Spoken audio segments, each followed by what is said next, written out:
assign yung May 11 events that for us led to the May 13. And ngayon, kung sino-sino nag-iimbestiga, sabay-sabay po ngayon nag-iimbestiga, nagsistatement sa Senate. DOJ,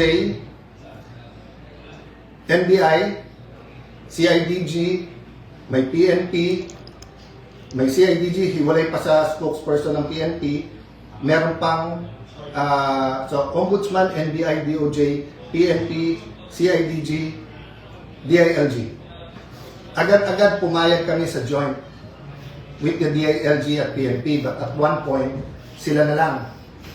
Kami tahimik para independent.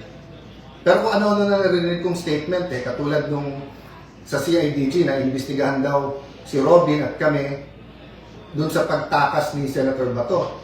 Mismong boss nyo na mismong DILG at PNP nagsabi na May 13, wala pa kayong hawak na warrant at pending pa sa Supreme Court kung pwede nga i-serve yung warrant.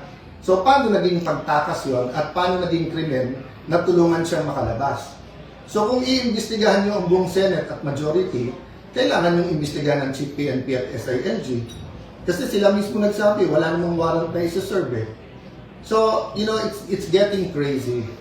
Paulit-ulit na lang kayo na magulo ang Senado. Hindi po ginugulo nyo. Let me backtrack ha. Nung natanggal po last year si Senator Chis Escudero,